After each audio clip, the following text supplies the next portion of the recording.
Good evening, কেমন আছেন সকলে? আজকে আমি রাতের ডিনার বানানোর জন্য এখানে নিয়ে নিয়েছি ছোট ছোট আলু। এই আলুগুলোর দম বানাবো।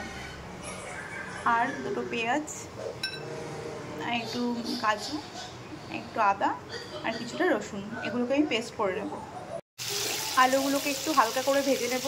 এখানে ফোড়নের জন্য আমি কিছুটা পেঁয়াজ কুচিয়ে নিয়েছি, কিছুটা টমেটো কুচিয়ে নিয়েছি, আর একটা শুকনো লঙ্কা আর দুটো তেজপাতা। এটাই আমি তেলের মধ্যে ফোড়ন দেবো।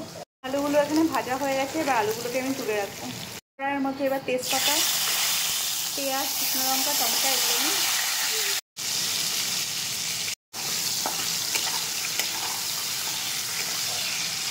এখানে আমি পেঁয়াজ, রসুন, আদা আর কাজুগুলোকে পেস্ট করে নেব।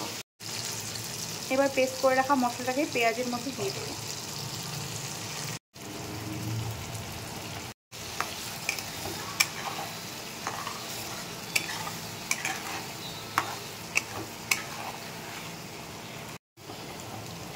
মশলাটা প্রায় কষা হয়ে গেছে, এবার ভেজে রাখা আলুগুলোকে দিয়ে আমি একটু কষিয়ে নেব। এবার আমি এটার মধ্যে জল অ্যাড করব।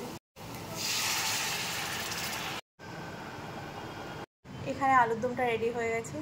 যদি আমার এই রেসিপিটা আপনাদের ভালো লেগে থাকে তাহলে please do like, comment, share and subscribe. আর আমার মতন এরকম ছোটো ছোটো আলুর দম খেতে কে কে ভালোবাসেন প্লিজ কমেন্ট করে জানাবেন।